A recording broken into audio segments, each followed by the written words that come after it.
வணக்கம்டா பிள்ளை, குட் மார்னிங்டா. இனிய காலை வணக்கம்.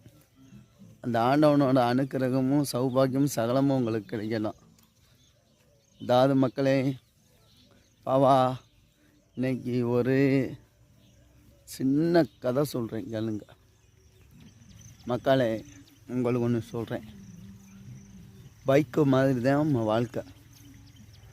நம்ம எவ்வளோ தான் காசு கொடுத்து லட்ச லட்சமாக பைக் வாங்கினாலும் பெட்ரோல்னு ஒன்று போட்டால் மட்டும்தான் ஓடும். அதே மாதிரி தான் பைக்குன்றது சொந்தக்காரங்க மாதிரி, பெட்ரோல்ன்றது நம்ம மாதிரி. நம்மள்கிட்ட காசு பணம்னு ஒன்று இருந்தால் தான் சொந்தக்காரங்க மதிப்பாங்க.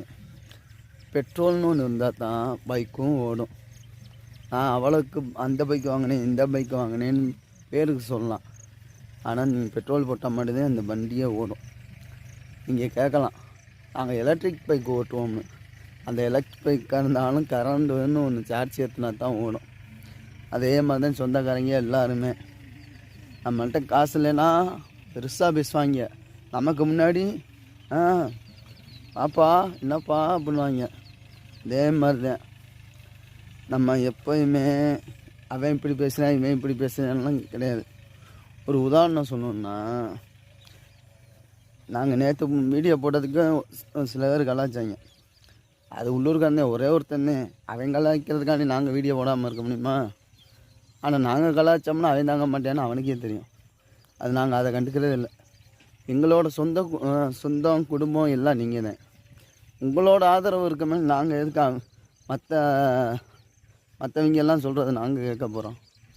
எப்போவுமே நீங்கள் எங்களுக்கு ஆதரவு கொடுங்க, எப்போவுமே நாங்களும் உங்களுக்கு ஆதரவு கொடுக்குறோம். எங்களால் முடிஞ்ச அளவுக்கு நல்லதை செய்கிறோம், அவ்வளோதான்.